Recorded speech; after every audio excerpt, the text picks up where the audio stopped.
Ada seorang anak yang kesepian banget, tapi tiba-tiba ada cewek cantik yang ternyata pembunuh bayaran datang dan jatuh cinta sama dia. Jadi, ada cowok namanya Hito, hidupnya biasa aja, dan lagi liburan musim panas di rumah sendirian karena ortunya pergi honeymoon kedua. Sepanjang hari dia di kamar aja, ngehalu sama karakter anime kesukaannya, dan rumahnya udah kayak kapal pecah. Suatu pagi, pas dia masih molor, ada yang pencet bel rumah. Waktu dia cek kamera keamanan, kelihatan ada cewek cantik yang lagi nyari kerjaan jadi pembantu. Bener-bener gak tahu harus ngapain, Hito malah manggil ceweknya masuk dan nanya, dia punya pengalaman kerja apa aja. Ceweknya bilang kalau dulu dia pembunuh bayaran yang tugasnya ngebunuh orang-orang yang gak setia. Hito langsung panik, tapi ceweknya ngejelasin kalau bosnya nyuruh dia kerja buat Hito. Hito sampai bingung, dan berharap cewek itu bercanda. Tapi ternyata dia serius banget. Dia makin panik. Dia nanya apakah dia ada hubungannya sama bos cewek itu. Si pembantu pembunuh tadi jawab kalau neneknya Hito dulu kenal sama sopir sepupunya anak bos dia. Hito bilang, kalau gitu kan mereka nggak saling kenal dong. Tapi langsung nyadar dia udah motong pembicaraan cewek itu, takut ceweknya marah. Cepet-cepet Hito ubah topik dan nanya cewek itu, dia spesialisasi bunuh-bunuh yang gimana. Ceweknya malah mutusin buat kasih demo. Mereka ke halaman belakang. Langsung ceweknya lemparin pisau ke pohon, dan semuanya bikin satu garis lurus vertikal gitu.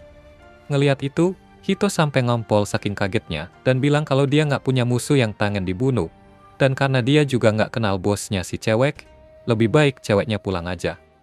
Cewek itu kelihatan sedih, tapi dia ngertiin keputusan Hito, dan minta maaf udah ganggu sebelum pergi. Begitu ceweknya pergi, Hito langsung bernafas lega. Tapi kemudian Hito sadar kalau cewek itu jatuhin sesuatu. Dia langsung lari ngejar, sambil teriak kalau loncengnya jatuh.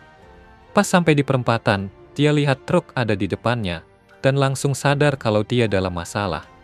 Beruntungnya si pembantu pembunuh langsung loncat buat nyelamatin dia, jadi nggak ketabrak. Anehnya, cewek itu jadi salah tingkah pas berdiri lagi, sambil bilang kalau dia belum pernah nyelamatin orang kayak gitu, jadi nggak ngerti kenapa jantungnya deg-degan banget. Hito agak kaget denger itu, tapi terus ceweknya pergi aja. Tiba-tiba Hito berubah pikiran dan nanya apakah cewek itu bisa datang lagi buat kasih demo keterampilannya.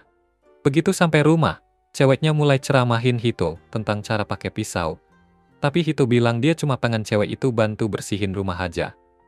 Dia nunjukin semua tas yang ada di kamar, dan si pembunuh nanya ada berapa banyak. Cewek itu nanya kalau itu isinya mayat semua. Hito langsung panik.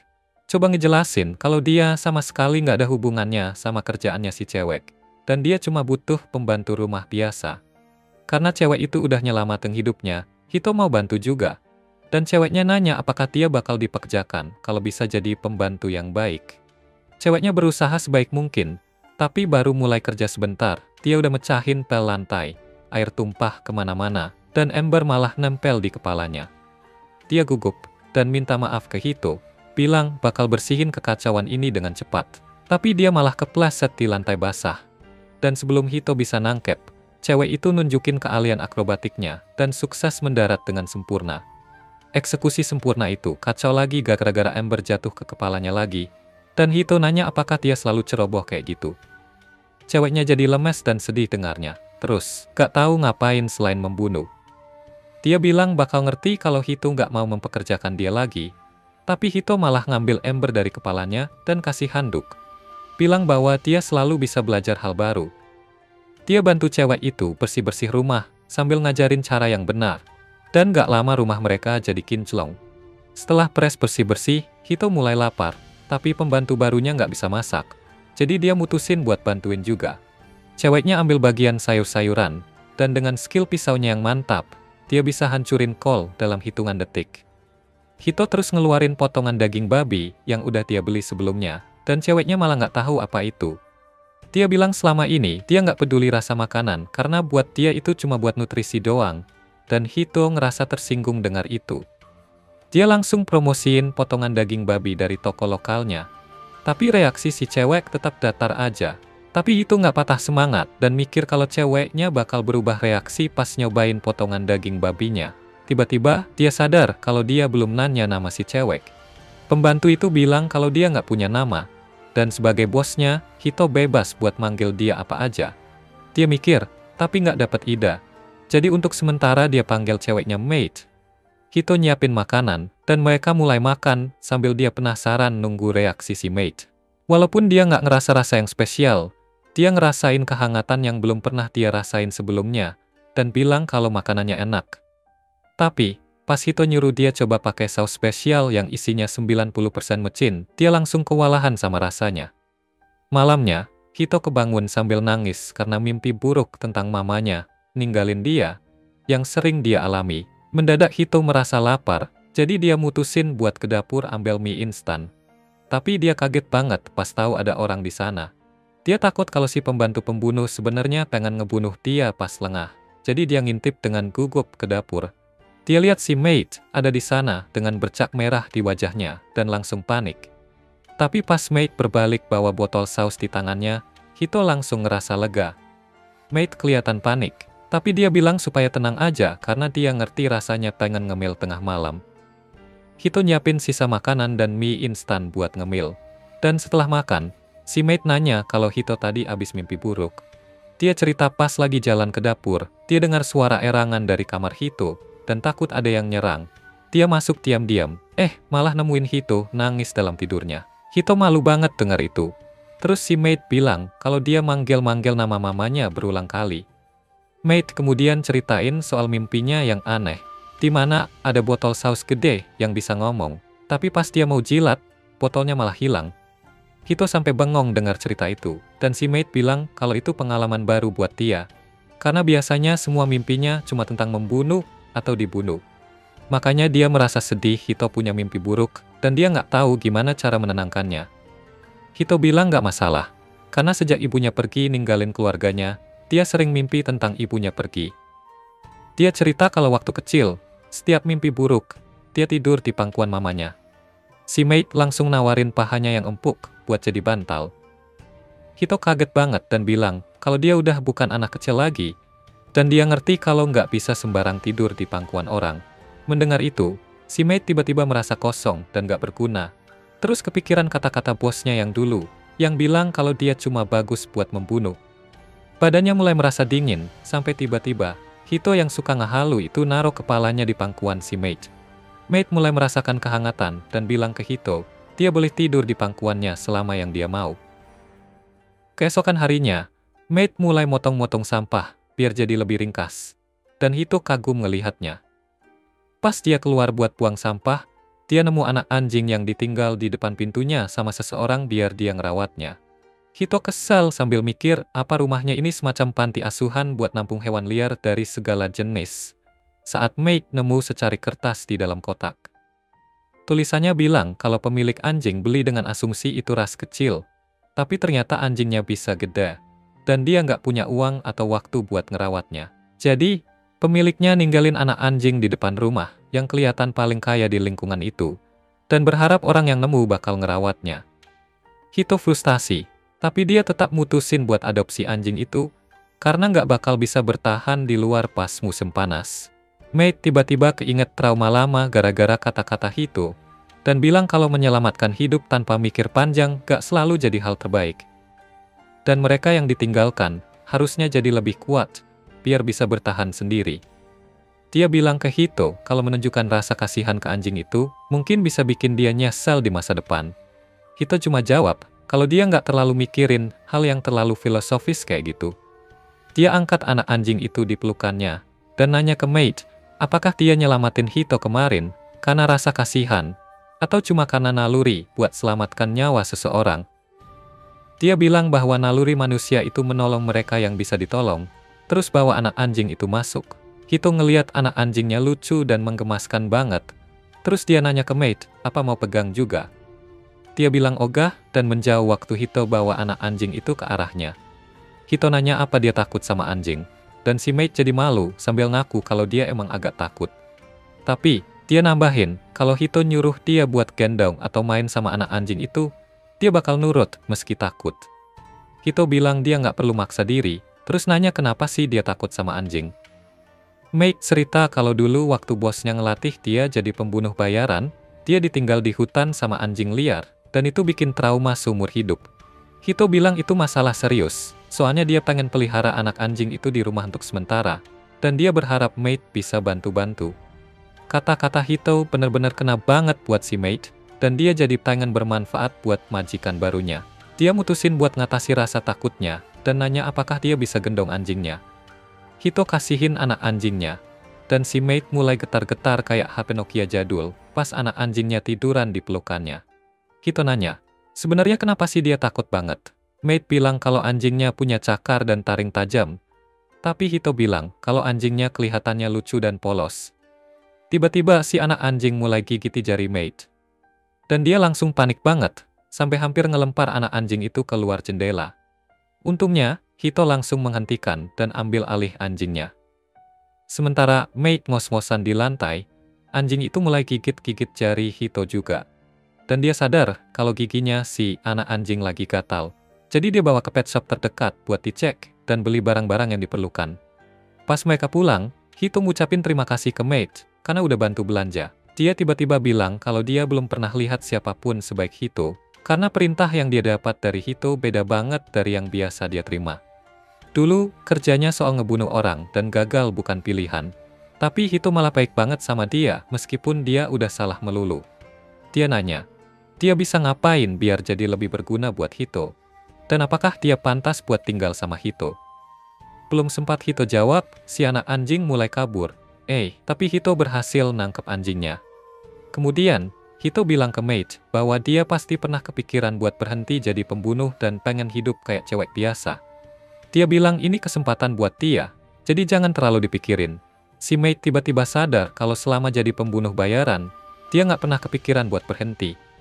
Buat dia, membunuh adalah satu-satunya alasan eksistensinya, dan dia pikir bakal jadi nggak berguna kalau dia berhenti dari pekerjaan itu.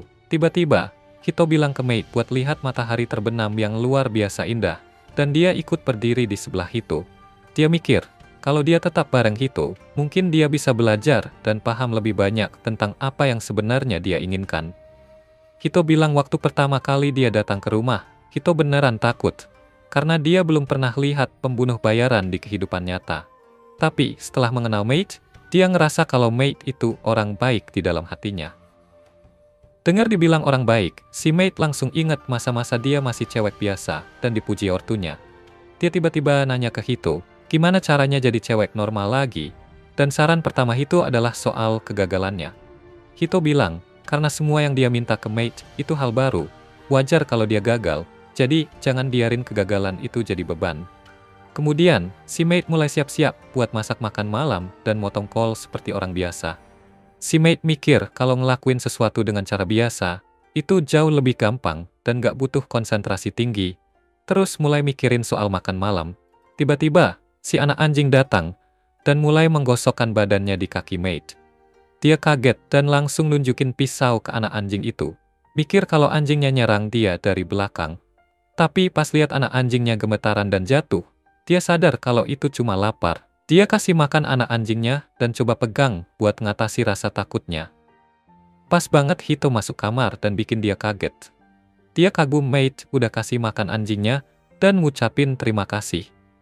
Hito kemudian mulai mengelus anak anjing, dan karena bulunya fluffy banget, dia memutuskan buat kasih nama Macai. Semua senang dengan nama itu. Dan kemudian Hito tiba-tiba ngasih ekspresi bangga tanpa alasan buat bilang ke Mate kalau dia udah jauh lebih baik dalam pekerjaannya. Si Mate beneran terharu dengan apresiasi itu, dan tawarin buat urus si anak anjing kalau Hito lagi sibuk. Hito agak khawatir soal fobianya si Mate, tapi dia bilang kalau dia pengen jadi normal, dan untuk itu, dia harus ngalahin rasa takutnya dulu. Hito kagum sama tekadnya, terus bantuin dia buat nyayangin Macai, dan akhirnya gendong anak anjing itu. Dia elus perutnya, dan nyadar kalau rasa takutnya nggak beralasan, dan si anak anjing ternyata bener-bener penurut. Setelah itu, mereka duduk buat makan malam, dan si Mate jatuh cinta lagi sama sausnya. Dia habisin makanannya cepet banget. Dan waktu Hito tanya apa dia mau nambah, dia bilang gak mau ngerepotin tuannya untuk hal kayak gitu. Tapi tubuhnya bergerak sendiri dan ngasih piringnya.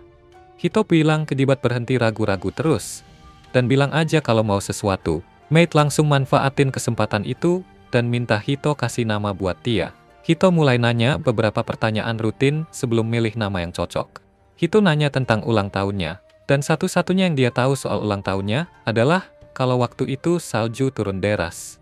Hito mutusin buat kasih nama Yuki, yang artinya salju. Tapi itu malah bikin Yuki ingat lagi kenangan buruknya. Bosnya yang dulu juga panggil dia Yuki, karena dia dianggap berdarah dingin kayak salju. Dia benci nama itu, tapi pas Hito cerita betapa dia cinta salju dan musim dingin, dia akhirnya terima nama itu. Dia tersenyum sambil mengucapkan terima kasih ke Hito, karena ngasih nama itu, dan mulai ngulang-ulang namanya, kayak Pokemon. Keesokan harinya, pas Yuki lagi main sama Matsai, Hito datang bawa alat tindik karena dia pengen bikin tindikan biar kelihatan keren di depan teman-temannya. Dia bilang nggak cukup percaya diri buat ngelakuin sendiri, jadi dia minta Yuki bantuin. Yuki setuju buat bantuin, tapi pas mau bikin lubang di telinganya, dia tiba-tiba mundur. Yuki mulai gemetaran sambil nanya ke Hito, apakah ini hukuman buatnya karena ngelakuin sesuatu yang Hito nggak suka. Dia bilang takut buat nindik tubuh Hito, dan Hito nanya balik. Bukannya dulu dia sering nindik orang dengan cara yang lebih ekstrem. Tiba-tiba, bel pintu berbunyi, dan Yuki pergi buat lihat siapa yang datang. Di luar pintu, ada adik perempuan Hito, Riko, yang udah nggak sabar nunggu dibukain pintu, karena Hito kasih tahu lewat pesan kalau dia punya anjing, dan Riko pengen banget lihat. Yuki bukain pintu, dan Riko bengong ngelihat ada cewek di rumah kakaknya. Pas Riko masuk, dia takjub melihat betapa bersihnya rumah itu. Tapi yang lebih bikin dia heran adalah kakaknya punya pembantu yang cantik. Dia mulai narik-narik pipi Hito sambil nanya kenapa nggak ngasih tahu dia duluan. Dan Hito jawab kalau mama mereka bakal khawatir kalau tahu soal ini. Dia bilang kalau dia sudah telepon papa mereka buat ngomongin soal sewa pembantu. Hito bilang kalau papanya cuma ngasih izin aja. Tapi Riko mulai narik-narik pipi Hito lagi. Yuki nanya apakah mereka tinggal di rumah yang berbeda. Riko tiba-tiba jadi malu dan membalikan badan, sementara Hito ngejelasin kalau adiknya suka banget sama orang atau benda yang cantik. Makanya dia nggak cerita soal Yuki sebelumnya. Akhirnya, kedua cewek itu saling kenalan, dan Riko bilang kalau nama Yuki itu bagus.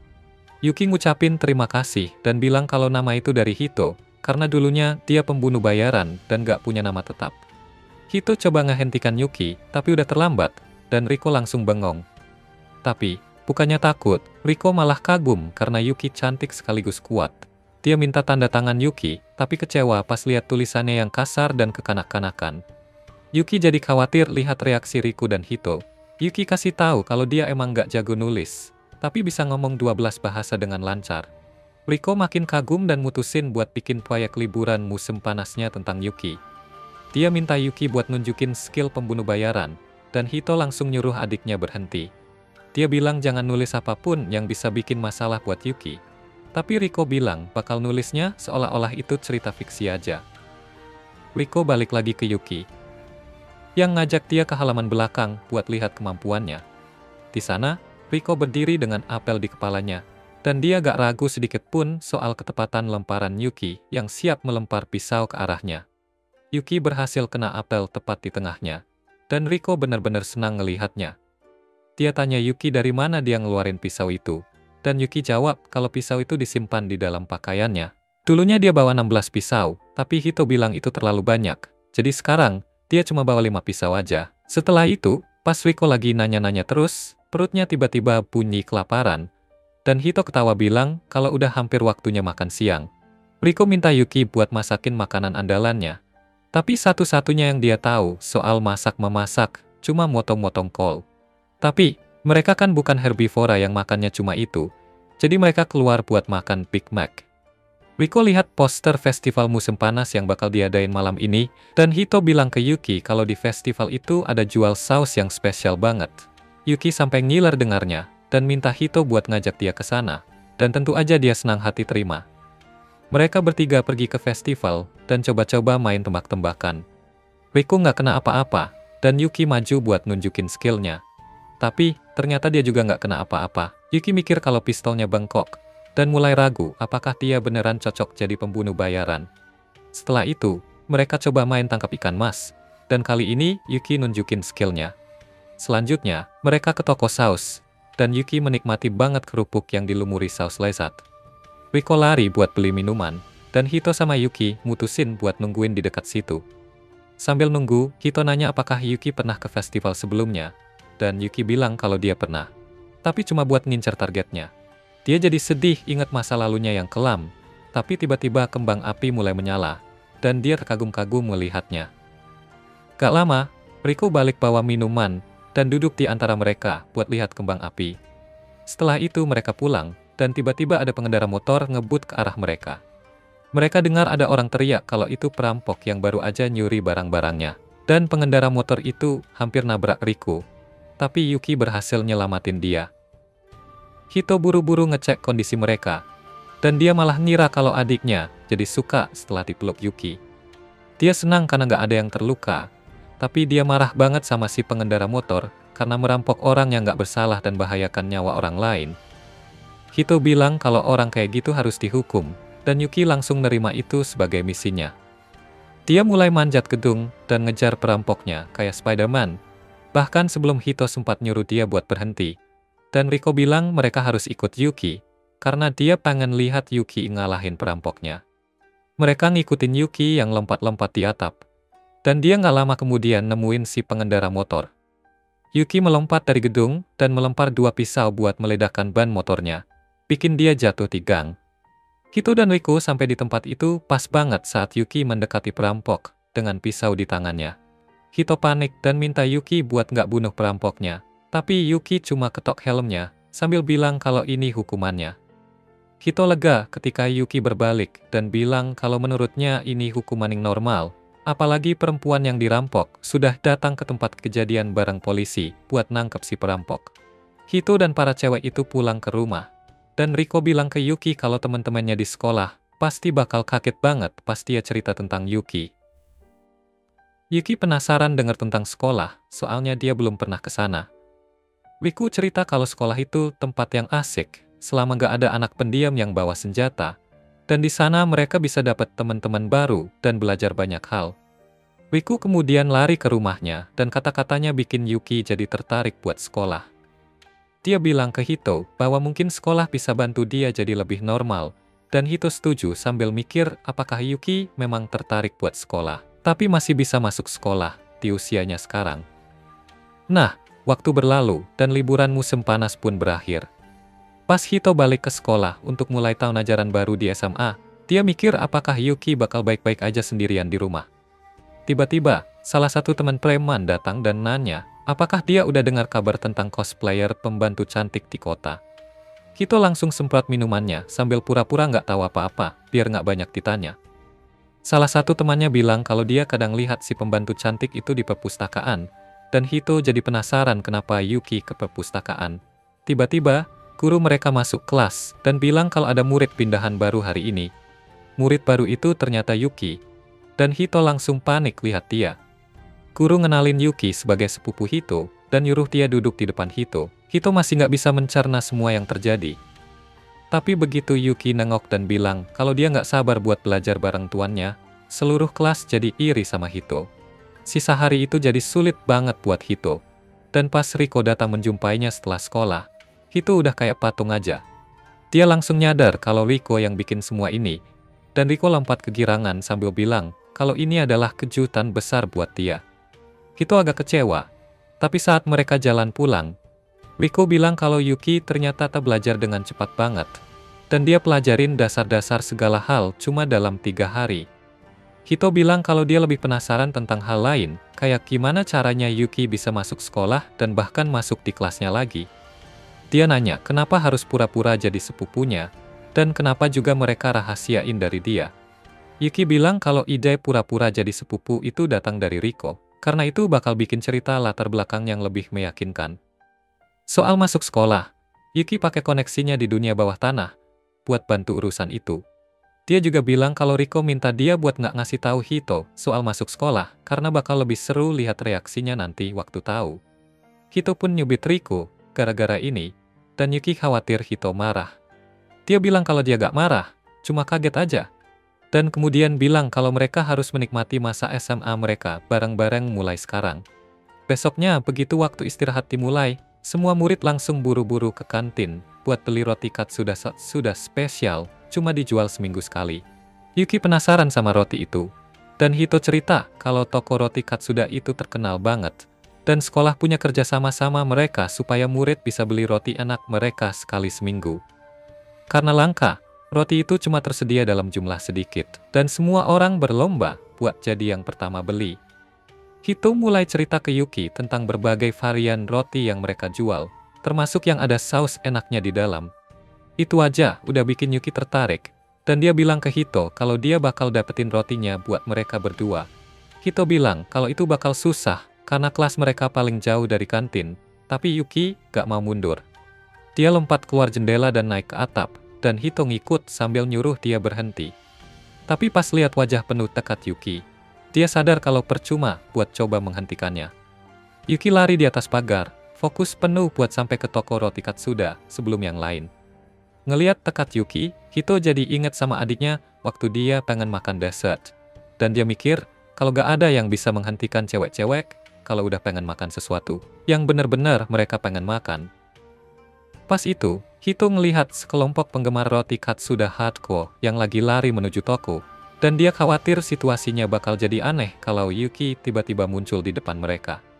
Tapi Yuki ambil jalan pintas dan melompat dari satu gedung ke gedung lain, mendarat dengan sempurna di pagar gedung baru. Dia lalu turun ke tanah, tepat di depan toko roti, dan masuk dengan anggun sambil pesan roti isi buat dirinya sendiri dan sandwich buat Hito. Namun, begitu dia kembali ke Hito, dia gemetaran kecewa karena perempuan di toko bilang kalau satu orang cuma boleh beli satu roti aja. Dia minta maaf ke Hito karena dia beli roti isi buat dirinya dan kemudian dapat roti isi biasa dari kantin buat Hito. Hito bilang kalau dia bakal makan roti yang biasa aja, dan Yuki dengan malu-malu nawarin roti Katsudanya. Dia bilang ke Yuki untuk makan aja rotinya karena dia udah pernah makan sebelumnya. Dan gak adil kalau dia yang makan, padahal Yuki yang udah berjuang buat dapetin roti itu. Yuki senang banget dan mulai makan roti isi itu. Dan Hito juga bahagia cuma dengan melihatnya. Tiba-tiba, Yuki memutuskan untuk kasih sepotong roti itu ke Hito. Dan dia jadi gugup saat Yuki memaksakan roti itu masuk ke mulutnya. Malam itu, Riko datang ke rumah Hito untuk menginap bareng Yuki. Dia bilang ke Hito kalau dia selalu pengen punya kakak perempuan, dan bahkan pernah membayangkan Hito jadi cewek. Hito bilang ke Riko buat ngerem imajinasinya yang kelewat jauh, dan Riko ngasih tahu kalau dia punya ide lebih baik buat bikin Yuki jadi kakak perempuannya.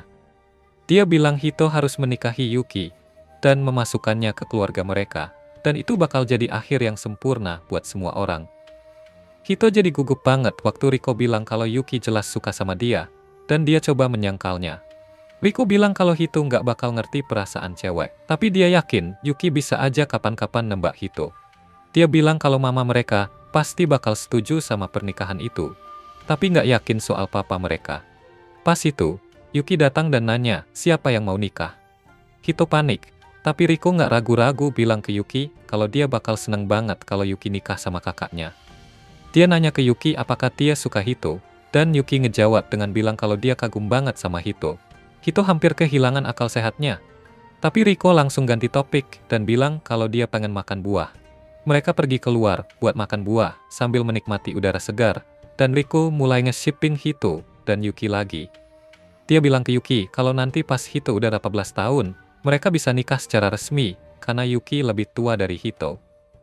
Yuki agak panik karena dia nggak ngerti apa itu pernikahan. Tapi Riko bilang itu bukan sesuatu yang nggak bisa dia hadapi. Hito coba buat nyuruh adiknya diam. Tapi Riko tanya balik, apakah dia nggak bakal senang kalau bisa nikah sama cewek cantik dan bisa diandalkan kayak Yuki. Hito jadi merah muka karena nggak bisa menyangkalnya. Dan Riko bilang kalau itu bukti kalau dia benar. Di hari sekolah berikutnya, Hito merasa ngantuk karena Riko bikin mereka terjaga semalaman. Tiba-tiba, gurunya ngelihat dia ketiduran dan melempar kapur tepat ke kepalanya. Tapi Yuki pakai keahliannya buat cepat-cepat membelah kapur itu jadi dua. Sayangnya aksi Yuki malah bikin bumerang, karena dua bagian kapur itu malah kena kedua mata Hito. Dan dia panik karena mengira kapurnya bakal meleset dari kepala Hito seperti di film. Guru dan seluruh kelas juga nggak percaya, karena mereka nggak ngerti gimana kapur itu bisa terbelah jadi dua. Hito pergi ke UKS buat periksa matanya, dan dia kaget menemukan ada suster baru yang cantik di sana. Suster itu ngenalin diri sebagai Nida, dan mulai memeriksa mata Hito sambil nanya tentang hubungannya dengan Yuki. Hito gugup dan bilang kalau Yuki adalah sepupunya, Tapi Nita ketawa dan bilang kalau mereka nggak mirip sama sekali. Dia juga bilang kalau Hito pas banget dengan tipe cowok yang dia suka, dan Hito nggak tahu harus gimana nanggepinnya. Setelah selesai periksa, dia bilang kalau mata Hito baik-baik aja. Tapi tiba-tiba, dia pergi ke pintu dan ngunci sebelum melempar Hito ke tempat tidur. Sambil bilang kalau dia bakal periksa bagian tubuh Hito yang lain buat lihat apakah dia perlu bantuan medis lebih lanjut. Hito jadi gugup banget pas Nita naik di atasnya, sambil bilang kalau dia bakal kasih pengalaman pertama terbaik buat Hito. Hito panik dan bilang kalau bahkan video jagung terburuk pun punya perkembangan emosional sebelum sampai ke aksi. Tapi suster itu nggak peduli. Dia hampir aja cium Hito ketika kunci pintu tiba-tiba jebol dan Yuki masuk nyariin Hito. Begitu pelajaran selesai, Yuki buru-buru mencari Hito karena khawatir. Dan dia kaget ngelihat Hito dipiting sama perempuan lain. Hito lega ngelihat Yuki dan langsung lari buat sembunyi di belakangnya. Yuki nanya ke Nita apa yang dia lakukan. Dan Nita bilang kalau itu cuma lelukon yang suka dia lakukan ke cowok-cowok lucu polos. Hito nggak percaya, karena dia hampir aja dimakan, tapi Nita cuma mengabaikan kekhawatirannya. Dia bilang ke Hito untuk datang dan ambil obat tetes mata, tapi Hito jadi nggak nyaman mendekatinya lagi. Nita terus menggoda, dan tiba-tiba Yuki menarik Hito mendekat ke dirinya. Dia bilang ke suster buat jaga jarak dari Hito, dan Hito mulai malu karena sadar kalau Yuki cemburu. Yuki bawa Hito keluar dari ruang UKS, dengan Nita bilang kalau mereka boleh datang lagi, kalau ada masalah nanti. Yuki gak ngelepas tangan Hito, sampai mereka sampai di tempat yang sepi, dan kemudian Yuki minta maaf karena udah menariknya tadi. Kemudian dia bilang kalau ada sesuatu yang penting yang harus dia bilang ke Hito, dan hati Hito langsung deg-degan karena dia pikir Yuki bakal nembak dia. Tapi, Yuki malah bikin Hito kaget dengan bilang bahwa Nita pasti seorang pembunuh bayaran seperti dia, dan mereka harus benar-benar waspada terhadapnya. Dan benar saja, Nita memang pembunuh bayaran dengan ambisi setinggi langit. Dia ingin menciptakan harem yang berisi model-model tampan dan berotot, dan hidup mewah di suatu tempat di Yunani.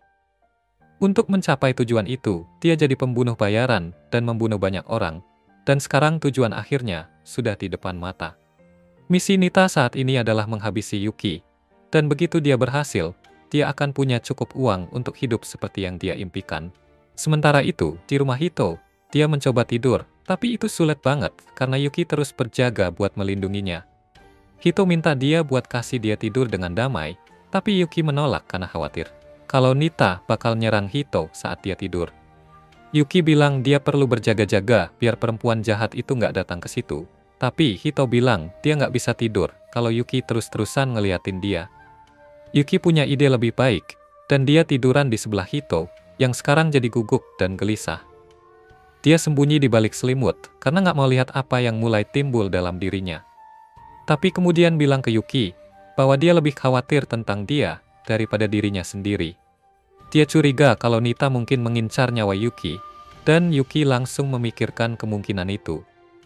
Dia bilang ke Hito, biar gak usah terlalu khawatir karena dia bisa menghadapi orang selevel Nita, bahkan dalam tidurnya. Yuki mulai berpikir gimana caranya Nita tahu tentang dirinya, menyadari kalau masa lalunya mulai menyusul, dan dia telah melibatkan Hito dalam masalah ini juga. Tiba-tiba, dia pegang tangan Hito, bilang padanya untuk gak usah cemas tentang apapun, karena dia akan terus melindungi Hito, apapun yang terjadi. Hito jadi malu mendengar itu, dan dia bangun, bilang bahwa dia juga mau Yuki tetap aman, meskipun dia sendiri gak bisa ngapa-ngapain. Tiba-tiba dia mutusin buat buka jendela, biar dapat udara segar. Tapi Yuki bilang dia aja yang buka, karena selalu ada bahaya dari penembak jitu. Begitu dia buka kunci jendela, tiba-tiba dia mencium aroma saus favoritnya, dan bertanya-tanya dari mana baunya. Saat dia sibuk mencari sumber bau yang lezat itu, dia tiba-tiba dengar suara Nita yang bilang kalau dia udah kehilangan ketajamannya. Si cosplayer Catwoman udah masuk ke kamar saat Yuki teralihkan, dan Hito udah ada dalam genggamannya. Nita bilang kalau Yuki jadi lebih lemah karena main rumah-rumahan dengan bocah ini, dan dia jatuh ke perangkap yang begitu jelas. Nita nanya apakah benar dia adalah pembunuh terkenal yang dikenal sebagai Serigala Putih dari 9 Naga. Yuki ngeluarin pisau, tapi Nita nyuruh dia nahan diri karena dia bakal nyolok mata Hito sebelum Yuki bisa ngapa-ngapain. Tiba-tiba, Yuki ngeluarin aura yang mengintimidasi dan mulai ngomong dalam bahasa Mandarin. Dia ngancam Nita kalau dia nyakitin Hito, dia bakal bikin Nita menyesal sampai minta mati. Nita ketakutan, dan akhirnya dia mundur dari nyakitin Hito. Dia bilang ke Yuki kalau dia sebenarnya cuma punya urusan sama Yuki karena ada yang bayar buat bunuh dia. Tapi, dia sadar kalau perbedaan skill mereka terlalu jauh, dan dia nggak bakal bisa ngapa-ngapain lawan Yuki tanpa Sandera. Makanya, Nita putusin buat bawa Hito, dan menyuruh Yuki ketemuan di lapangan sekolah jam 2 malam jika dia mau Hito selamat. Setelah Nita pergi, Yuki mulai nginget perkataan gurunya, yang bilang bahwa apapun yang dia lakuin, dia gak bakal bisa bunuh Hito. Yuki mengakui bahwa itu memang benar, dan dia memutuskan untuk berhenti hidup dalam delusi bahwa dia bisa jadi orang normal. Dia berencana untuk membunuh Nita, menghilangkan semua bukti, dan saat Hito sudah aman, dia akan meninggalkan negara ini untuk selamanya, dan kembali bekerja sebagai pembunuh bayaran. Namun dia teringat bahwa Hito ingin dia aman dan tetap bersamanya. Dan dia sadar bahwa dia juga ingin hal yang sama. Sementara itu, Nita telah membawa Hito ke sekolah dan mengikatnya dengan peralatan bondage yang selalu dia simpan di tasnya kalau dia merasa iseng. Hito cukup tenang menghadapi situasi ini, dan Nita bertanya apakah dia tidak takut bahwa dia bisa mati kapan saja, dan semua ini akan jadi kesalahan Yuki. Dia bertanya apakah Hito sekarang membenci pembantunya itu, dan Hito menjawab bahwa meskipun dia takut, dia percaya pada Yuki kalau dia akan melindunginya. Nita terkesan Hito bisa bilang hal semacam itu, meskipun dalam situasi ini, dan mengaku bahwa dia sebenarnya tidak ingin melibatkan Hito dalam pertarungan ini. Namun, dia harus melakukan ini untuk melawan pembunuh menakutkan bernama Zu. Hito kemudian bertanya siapa itu Zu. Dan Nita tanya, apakah dia tidak tahu nama asli Yuki yang terkenal di dunia bawah. Dia bilang bahwa Yuki bukan cuma sekadar pembunuh bayaran, dia adalah monster. Dia mulai menjelaskan bahwa banyak orang menakutkan di dunia bawah, tapi Yuki ada di level lain. Dia adalah pembunuh berdarah dingin dan tanpa belas kasihan yang tidak menunjukkan emosi saat membunuh orang. Tidak hanya itu, Yuki adalah nomor 4 dalam klan pembunuh terhebat di dunia yang dikenal sebagai Dragon's Nine. Nita menjelaskan bahwa Dragon's Nine mengumpulkan individu berbakat dari seluruh dunia dan melatih mereka menjadi pembunuh master. Dan mereka telah terlibat dalam hampir semua pergolakan besar dalam sejarah. Tapi, karena mereka sangat kuat dan penting, mereka juga punya banyak musuh, dan ada harga besar di kepala mereka. Nita bilang, kalau dia berhasil membunuh Yuki, dia bakal dapat banyak uang, dan reputasinya juga bakal naik. Jadi dia bisa dapetin pekerjaan yang bayarannya lebih tinggi lagi. Hito nggak terkesan sama ambisi Nita, dan nanya, apakah dia beneran ngomongin Yuki, yang cuma cewek 16 tahun yang kadang gak ada ekspresi. Dan di saat berikutnya, semua bisa terlihat di wajahnya. Nita teriak ke dia, bilang kalau dia yakin Yuki adalah pembunuh yang namanya Zu, karena dia udah memata-matai Yuki selama beberapa minggu terakhir. Tiba-tiba, Nita jadi mikir kalau Hito bukan orang biasa, karena gak mungkin ada orang yang setenang itu saat nyawanya dalam bahaya. Apalagi, dia berhasil melahkan hati yang membeku dari Yuki. Namun, dia berencana untuk memanfaatkan hal itu, karena dia tahu Yuki bakal lakukan segala cara untuk melindungi dia, dan itu bakal bikin Yuki jadi lebih rentan. Pas jam 2 tepat, Yuki datang ke sana. Dia mulai lari menuju Nita, yang menembaknya. Tapi Yuki dengan mudah menebas peluru-peluru itu. Nita langsung lanjut ke bagian rencana berikutnya dan menembak tanah, ngebuat jebakan ranjau yang udah dia tanam di situ aktif. Yuki baru sadar setelah ranjau itu aktif, dan ledakan dahsyat menyelimutinya. Nita tertawa, ngerasa menang, dan Hito ketakutan. Tapi Yuki nggak terluka, dan dia menerobos asap untuk menyerang Nita, yang hampir nggak bisa menahan serangannya. Nita mencoba manas-manasin Yuki bilang kalau dia ngungkap masa lalunya ke Hito. Hito nggak bakal biarin dia tinggal di sampingnya. Tapi Yuki cuek aja sama omelan Nita dan nyuruh dia berhenti ngoceh. Yuki bilang, Hito besok masuk sekolah, dan kalau kelamaan begadang, dia bakal ngantuk di kelas. Nita mulai teriak-teriak, karena nggak ada yang nganggap dia serius. Dan dia bilang ke Yuki, supaya diam aja, biar dia bisa ngalahin Yuki sampai mati, kalau nggak mau Hito kehilangan semua anggota tubuhnya. Dia pencet beberapa tombol di smartphone-nya. Tiba-tiba ada laser yang mengarah ke tangan dan kaki Hito. Nita bilang ada sniper yang ngarah ke setiap anggota tubuhnya. Dan dia cuma butuh pencet satu tombol lagi, buat bikin hit, tinggal badan doang. Dia suruh Yuki nyerah aja sekarang, tapi Yuki malah langsung nyerbu ke arahnya tanpa ragu. Nita panik terus pencet tombolnya, tapi Yuki malah cepat-cepat keluarin 4 pisau dan lempar ke arah cahaya laser, memantulkan peluru-peluru itu. Nita panik banget karena dia nggak nyangka ini bakal kejadian. Dia coba aktifkan jebakan lain yang sudah disiapkan. Tapi salah satu pisau Yuki meluncur dan menghancurkan smartphone-nya. Dia teriak karena itu masih baru dan belum diasuransikan. Yuki mendekatinya, dan Nita yang ketakutan langsung mengarahkan pistol ke Hito, tapi Yuki menendangnya sampai terlempar. Yuki memukul dan menjatuhkannya ke tanah, dan Nita takut kalau ini akhir hidupnya.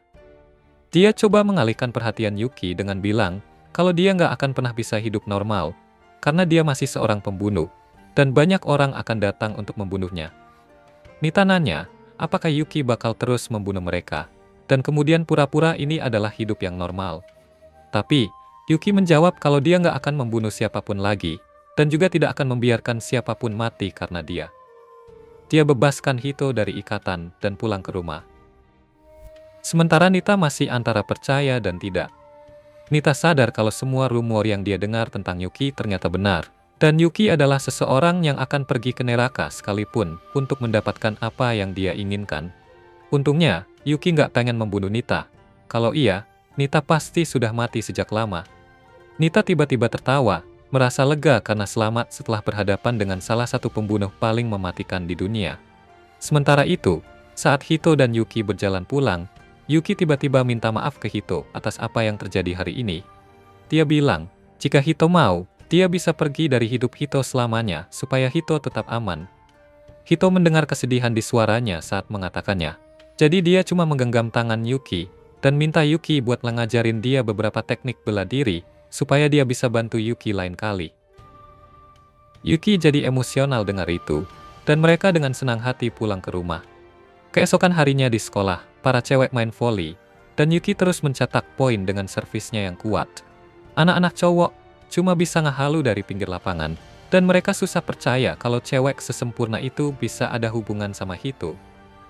Hito sendiri gak terlalu kecewa dengan perbandingan itu, karena dia udah lihat betapa kerennya Yuki sebenarnya. Dia ingat malam kemarin yang rasanya kayak adegan film aksi, dan dia masih merinding kalau inget-inget itu.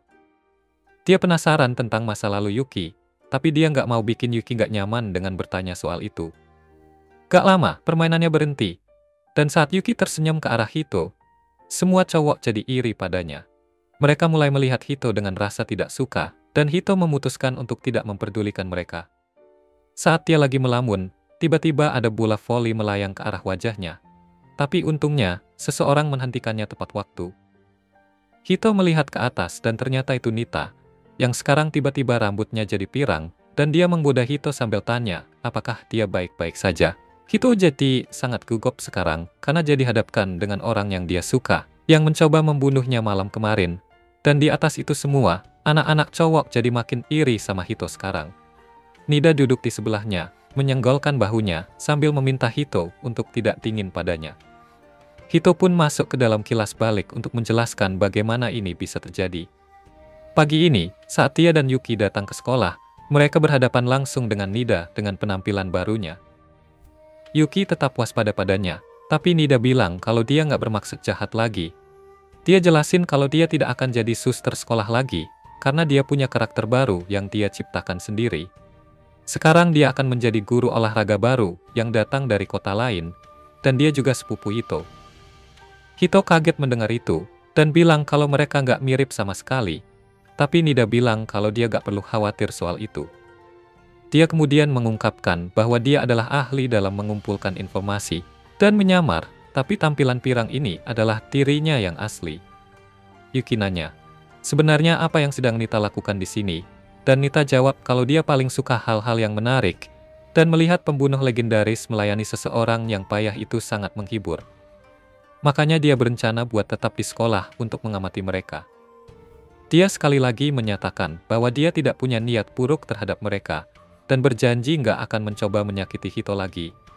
Tapi, itu kurang cukup untuk membuat kesepakatan, jadi dia menawarkan Yuki roti Katsuda untuk 3 bulan sebagai gantinya. Yuki langsung setuju tanpa ragu dan bilang ke Hito untuk nggak usah khawatir, karena dalam bisnis mereka pun, mereka nggak bunuh warga sipil sembarangan. Dia percaya kalau Nita sudah belajar dari kesalahannya, dan dia gak bakal berani macam-macam lagi. Kalaupun dia coba-coba, Yuki yakin bahwa dia bisa menghadapi orang seperti Nita, bahkan dalam tidurnya. Begitulah cara mereka setuju buat biarkan Nita mengamati mereka secara diam-diam. Tapi kelihatannya Nita lupa soal bagian diam-diam itu. Dia nempel banget sama Hito, bilang kalau dia nggak suka jadi guru olahraga. Tapi itu pekerjaan di mana dia bisa santai banget. Dia mulai mendekati Hito lebih jauh, dan bisikin hal-hal nakal di telinganya buat bikin Hito malu. Akibatnya, Yuki jadi marah dan lupa buat nahan kekuatannya waktu dia mukul bola. Bola itu sampai menembus jaring dan menghantam dinding. Yuki jadi gugup waktu para cewek nanyain alasan di balik kekuatan supernya. Setelah itu, Hito dan Yuki makan siang bareng, dan Yuki minta maaf karena kehilangan kontrol tadi. Hito bilang kalau itu bukan salahnya, dan kemudian Yuki mulai cerita kalau meskipun dia yakin Nita nggak bermaksud jahat, dia merasa aneh melihat Nita dekat sama Hito. Dia bertanya apakah ini normal, atau dia berperilaku aneh. Kalau Hito sadar kalau Yuki cemburu, gara-gara ada cewek lain yang deketin dia. Beberapa hari kemudian, pas Yuki lagi beres-beres rumah, dia buka mesin cuci buat ambil baju yang udah dicuci. Pas nemu handuk yang bersih dan kering, dia langsung seneng banget. Dia lari-lari kasih tahu kabar baik ini ke Hito, karena selama sebulan terakhir, dia struggling buat nyuci handuknya dengan benar. Hito muji dia, terus Yuki lanjut beres-beres lagi. Hito nanya mau makan malam apa, dan Yuki bilang mereka harus makan kol parut sama katsu babi, plus saus spesial. Hito setuju, dan dia ajak Yuki ke toko terkenal buat beli katsunya. Nenek tua yang keriput di toko itu ambil pesanan Hito, terus nanya soal Yuki, yang ngempel mukanya ke jendela kaca sambil ngiler lihat saus yang banyak banget di dalam. Kakek di toko lagi motong katsu babi. Badannya biasanya gemetaran, tapi pas memotong katsu, tiba-tiba dia jadi tenang banget dan motongnya rapi banget. Yuki kagum banget ngelihatnya dan kepikiran, jangan-jangan kakek itu juga seorang pembunuh bayaran jago, karena punya skill setinggi itu, meski udah tua. Hito cuma senyum-senyum biarin Yuki berimajinasi. Terus nenek di toko nanya ke Hito, Yuki lagi ngelantur ngomong apa sih? Supaya nggak ketahuan, Hito bilang kalau Yuki ngefans berat sama saus mereka. Neneknya senang banget dengernya, dan dia cerita ke Yuki kalau dia yang bikin resep saus itu. Yuki langsung terpesona dengernya. Sampai-sampai nanya ke neneknya, apa nenek ini Dewi? Dia terus makasih banget ke nenek itu, sambil ngejelasin betapa sausnya berarti buat dia. Yuki bilang dia nggak pernah ngerasain makanan enak sampai akhirnya nyoba saus itu, dan neneknya senyum bilang mungkin dia butuh lebih banyak kehangatan dan kebahagiaan dalam hidupnya, yang bikin dia nggak bisa ngerasain enaknya makanan. Nenek bilang, Yuki pasti bisa ngerasain sausnya karena dia lagi bahagia, dan Yuki pikir itu benar juga. Pas Yuki lagi sibuk mikirin kebahagiaan yang dia temuin setelah ketemu Hito, tiba-tiba kakek di toko datang di belakangnya dan nempelin pundaknya, bilang kalau ada debu di situ. Yuki kaget banget karena dia nggak ngerasa kakek itu ada di situ. Sekarang dia yakin kakek itu adalah seorang pembunuh legendaris, dan dia jadi ngefans. Setelah itu, dia nyobain saus segar dan merasa bahagia banget. Terus mereka pulang buat makan malam. Setelah makan malam, pas Yuki nyuci piring, Hito coba cari info tentang Dragon's Nine di Google. Tapi hasilnya bilang itu cuma legenda Tiongkok. Dia mikir mau nanya ke Yuki soal itu, tapi akhirnya batal karena dia nggak mau ganggu Yuki yang lagi usaha move on dari masa lalunya. Dia ketiduran di sofa dan bermimpi tentang ibunya yang meninggalkan mereka. Dia menangis, minta ibunya untuk tetap tinggal dan berusaha mengejarnya. Tiba-tiba, mimpinya berakhir dan dia tahu-tahu ada di pelukan Yuki. Dia kaget saat merasa ada sesuatu yang agak jiggly kena dagunya, dan Yuki nanya, apa dia mimpi buruk soal ibunya lagi? Dia jawab iya, dan Yuki nawarin dia buat tidur sebentar di pangkuannya yang empuk, biar lebih tenang. Hito jadi malu-malu dan nolak tawarannya. Tapi kemudian, tiba-tiba, smartphone-nya jatuh dengan tab Chrome yang masih kebuka. Yuki ngelihat kalau dia tadi browsing soal organisasi dia, yang dulu, dan nanya apa Hito penasaran. Hito bilang kalau dia pengen tahu lebih banyak tentang Yuki. Yuki ngasih tahu kalau dia nggak bisa cerita banyak soal Dragon's Nine, karena dia juga nggak terlalu tahu. Dulu dia cuma pembunuh yang kerjaannya fokus buat ngerjain tugas dengan benar, biar bisa bertahan hidup, bahwa dia nggak dibuang. Itu sebabnya dia nggak terlalu tahu banyak tentang organisasi bawah tanah tersebut. Dia cerita ke Hito kalau dia masih punya luka yang dalam karena harus hidup dalam kegelapan. Jadi hal-hal biasa dalam hidup barunya masih bikin dia terkagum. Dia bilang, dia senang banget bisa ketemu Hito dan dapat kesempatan buat jadi orang normal. Hito juga bilang kalau dia senang Yuki datang padanya, sambil mukanya jadi merah karena malu. Terus, Yuki memutuskan buat cerita lebih banyak tentang dirinya. Dia bilang, dia pengen Hito rebahan di pangkuannya, karena waktu pertama kali mereka melakukannya, dia merasa bisa benar-benar membantu Hito. Hito jadi makin malu denger ini, dan dia memutuskan buat cerita sesuatu ke Yuki juga. Dia bilang meskipun mimpinya tadi dimulai dengan mimpi buruk, karena dia terus lari ngejar ibunya, dia akhirnya masuk ke cahaya, di mana Yuki datang buat nyelamatin dia, kayak malaikat. Keesokan harinya, Yuki menyelesaikan semua tugasnya seperti biasa, lalu pergi ke pasar buat belanja bulanan. Semua cowok di pasar sibuk memperhatikan dia, tapi Yuki cuek aja. Dia mulai ambil sayur, dan penjaga toko yang sudah tua membantu dia.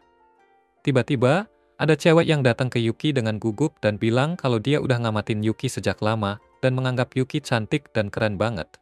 Yuki senang dapat pujian itu. Terus cewek itu bilang, dia juga pengen jadi kayak Yuki. Dia nanya dari mana Yuki dapat seragamnya, karena itu bukan sesuatu yang biasa dipakai orang, dan dia pengen punya juga. Yuki kaget karena cewek itu bilang kalau orang biasa nggak pakai seragam maid. Nggak lama, Hito datang ke situ karena dia mau beli majalah juga. Dan begitu Yuki lihat dia langsung nanya apakah seragam maid itu nggak normal. Nah, Hito akhirnya bilang yang sebenarnya. Dan pada hari Minggu berikutnya, mereka memutuskan buat pergi belanja dan membelikan Yuki beberapa baju kasual. Riko sudah nunggu di kompleks perbelanjaan, tapi Hito kaget banget saat lihat Nita juga ada di sana. Dia nanya ngapain Nita di situ, dan Nita bilang kalau dia pasang alat penyadap di kamar Hito, dan tahu soal rencananya. Hito nyuruh dia pergi, tapi Nita bilang dia butuh saran ahli soal baju yang pas buat Yuki, dan dia yang paling cocok buat bantu. Riku jadi penasaran, dan dia nanya apakah wanita keren dan dewasa ini juga seorang pembunuh bayaran. Dan Nita mengiyakan sebelum menjepitnya dengan marshmallow-nya, yang bikin Riku nemu hobi baru. Riku bilang dia tahu ada toko yang jual baju bagus buat Yuki, terus bawa mereka ke toko cosplay, dan Big Yuki nyobain seragam maid yang lebih menarik perhatian. Dia mulai ambil foto karena ini. Sebenarnya alasan utama kenapa Riku bawa Yuki ke situ, tapi Yuki nggak suka bajunya, karena nggak nyaman. Baju selanjutnya yang dia coba juga lumayan pendek, dan Yuki nggak suka lagi, karena nggak cocok buat nyimpen pisau. Hito bilang kalau Yuki nggak butuh pisau lagi, karena dia bukan pembunuh bayaran lagi, tapi Yuki bilang kalau dia merasa tenang kalau bawa pisau.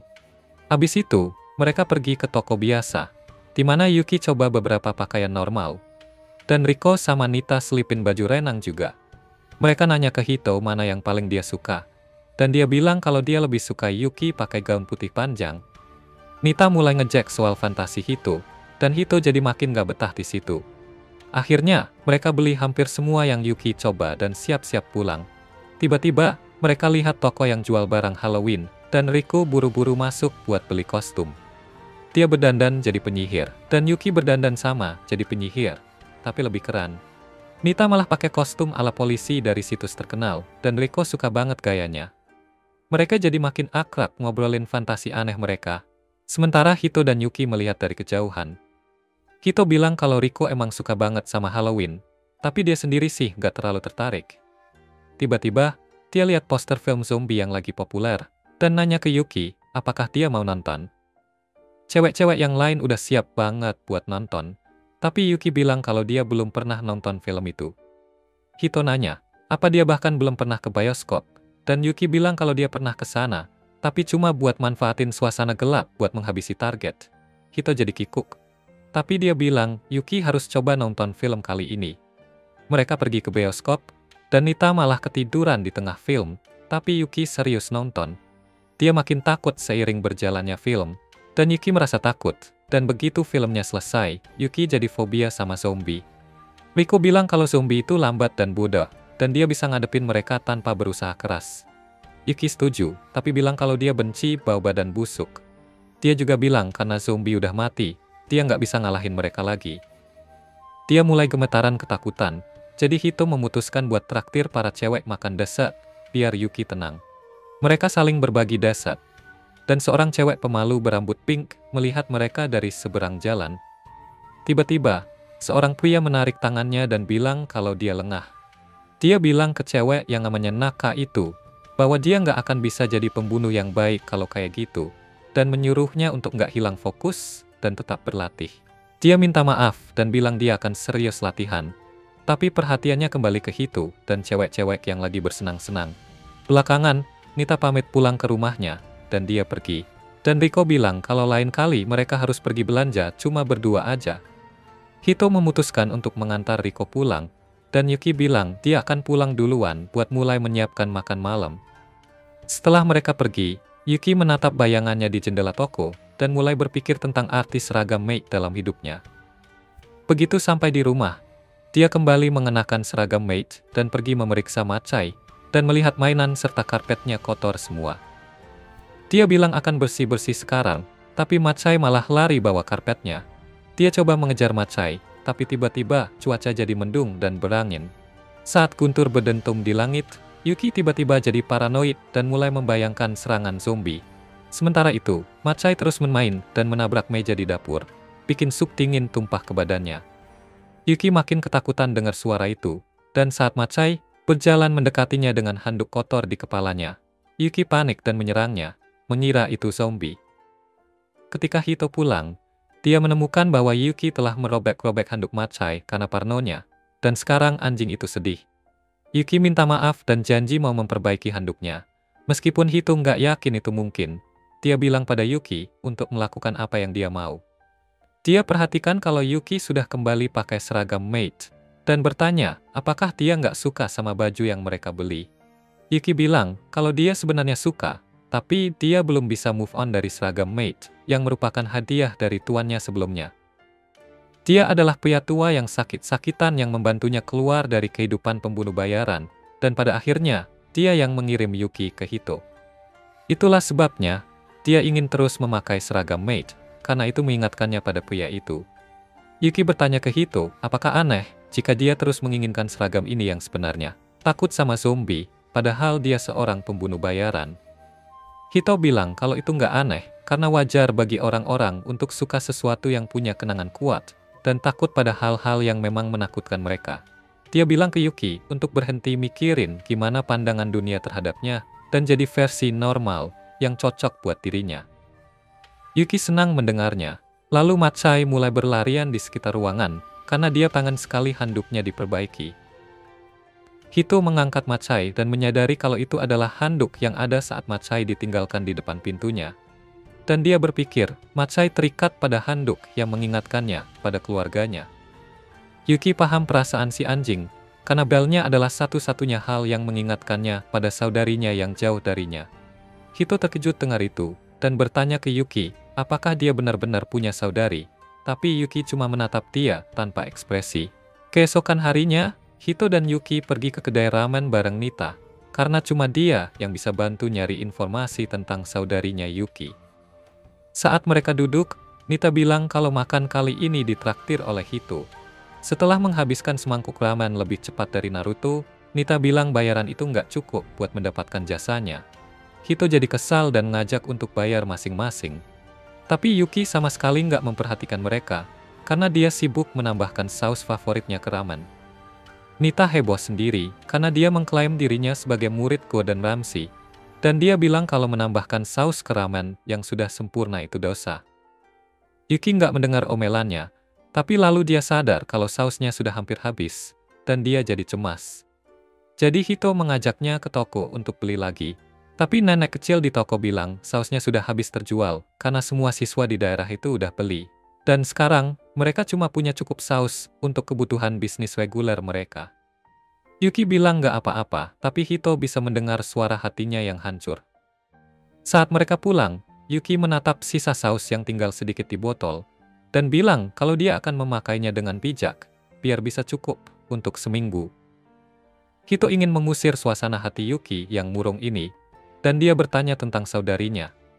Dia tanya apa yang akan dia katakan saat mereka akhirnya bertemu, dan Yuki bilang dia bahkan gak ingat wajah saudari perempuannya. Dia menjelaskan bahwa dia diambil dari keluarganya sejak kecil, dan kenangan dengan mereka samar-samar dan berserakan. Satu-satunya yang dia tahu tentang saudarinya adalah bahwa ibu mereka memberi mereka aksesori lonceng yang sama, dan dia selalu membawa miliknya, berharap bisa mengenali saudarinya saat melihatnya. Yuki lalu bilang kalau dia takut untuk bertemu saudarinya lagi, karena mungkin saudarinya punya dendam sama dia. Hito jadi gugup dan nanya apa dia harus bilang ke Nita buat nggak nyariin saudarinya. Tapi Yuki bilang meskipun dia takut, dia bakal senang kalau tahu saudarinya baik-baik aja. Pas lagi ngobrol, teman-temannya Hito datang dan nanya, apa mereka lagi belanja bareng. Hito kaget lihat mereka, dan mereka bilang kalau mereka kesini buat beli album terbaru penyanyi favorit mereka, Naska, yang juga bakal tampil di festival lokal sebentar lagi. Tiba-tiba, teman yang tandak mulai cemburu, lihat Hito dan Yuki yang kelihatan dekat. Dan dia merasa curiga kenapa akhir-akhir ini, dua cewek cantik yang berhubungan sama Hito masuk sekolah. Si pendek cemburu karena Hito udah nggak habis waktu sama mereka lagi. Tapi temannya yang tinggi menyuruh dia tenang, karena setidaknya Hito jadi bahagia karena Yuki. Mereka mulai cerita ke Yuki tentang betapa suram dan kikuknya Hito pas masih SMP, dan Hito langsung nyuruh mereka diam. Dalam keributan itu, album yang sudah ditandatangani terlempar dari tangan temannya, dan Yuki mencoba menyelamatkannya dengan melempar tasnya untuk mencegah album itu jatuh ke selokan. Namun, gara-gara itu, botol saus di tasnya malah keluar, dan semua sausnya tumpah di lantai, bikin Yuki sedih banget. Malam itu, dia mimpi buruk di mana botol saus raksasa kosong dan marah padanya.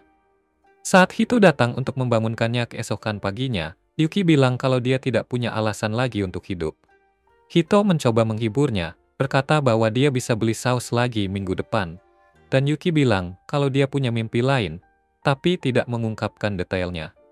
Malam berikutnya juga, Yuki mengalami mimpi buruk yang sama, dan dia lari ke kamar Hito, minta dia tidur bareng karena dia terlalu takut untuk tidur sendirian. Hito jadi gugup dengar ini lalu, dan Hito bilang kalau dia sedang begadang buat ujian yang akan datang. Jadi dia bisa tetap terjaga di samping Yuki, sampai dia merasa lebih baik. Sambil minum kopi, Yuki tiba-tiba bilang kalau Hito adalah orang yang punya karakter hebat. Dan kemudian bertanya, apakah dia pernah membenci seseorang? Dia berpikir sejenak, dan bilang kalau dia nggak akan menyebutnya benci. Tapi dia nggak suka sama ayahnya, karena beberapa hal yang terjadi di masa lalu. Tapi begitulah hubungan keluarga.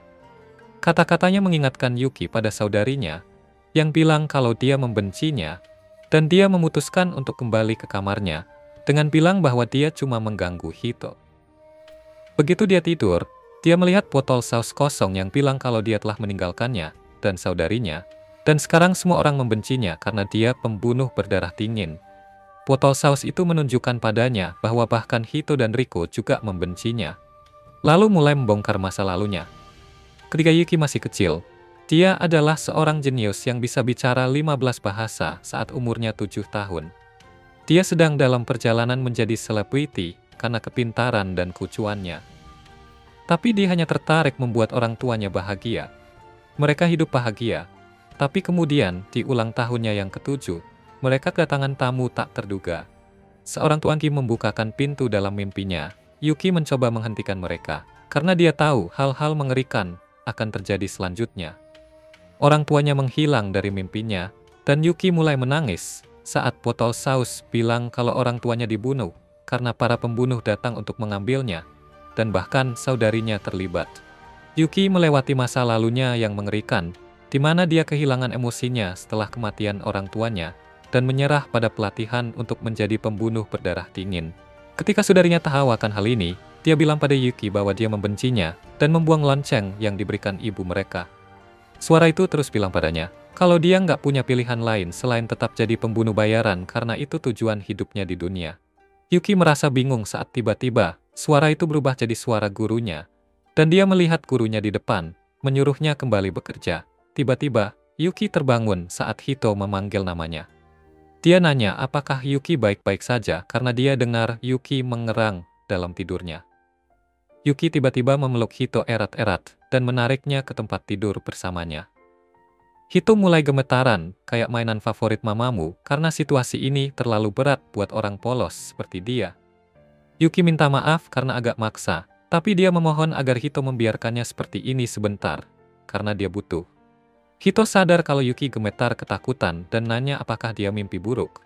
Yuki mengiyakan, bilang kalau itu mimpi dari masa lalunya dan dia nggak mau membicarakannya. Hito tiba-tiba mulai menepuk-nepuk punggungnya untuk membantunya rileks dan tidur lagi, karena itu yang dulu dilakukan ibunya saat dia ketakutan. Dan cara itu berhasil untuk Yuki juga. Keesokan harinya di sekolah, teman-temannya Hito kaget banget ketika Yuki nanya tentang festival yang akan datang. Mereka bertanya, gimana bisa Yuki nggak tahu tentang festival Katsuda yang terkenal, tradisi besar di sekolah mereka. Festival ini terdiri dari festival musik, olahraga, dan budaya. Semua kelas ikut serta, dan pemenangnya dapat versi spesial dari saus Katsuda. Yuki jadi ngiler dengar soal saus itu, tapi teman-teman Hito bilang kalau mereka itu anak baru yang belum tahu banyak tentang festival ini, jadi mungkin mereka nggak bakal bisa naik podium. Mereka bilang kalau festival budaya yang paling berpengaruh buat hasil akhirnya. Dan selain itu, nilai ujian mereka juga diperhitungkan. Ngomong-ngomong soal itu, Hito nanya Yuki tentang hasil ujiannya baru-baru ini, dan dia nunjukin kalau dia dapat nilai 42 yang itu cuma sedikit di atas nilai batas lulus. Dia bangga banget sama itu. Tapi begitu dia tahu kalau nilai rata-rata kelas juga dihitung dalam hasil festival, dia jadi takut kalau dia akan menurunkan rata-rata kelas sendirian. Hito coba nenangin dia, bilang kalau selama dia lulus, itu udah bagus. Kemudian, Hito dan Yuki pergi ketemu Nita buat ambil jatah mingguan roti Katsuda mereka sesuai kesepakatan. Yuki berterima kasih ke Nita, karena dia udah ngerasa kangen saus seminggu penuh. Nita nyuruh mereka balik ke kelas karena dia harus ngoreksi beberapa tes. Dan pas mereka balik, mereka mulai ngomongin nilai rata-rata kelas yang bakal dihitung di festival. Dengar ini, Nita bilang ke Yuki kalau dia pasti bakal menurunkan rata-rata kelas.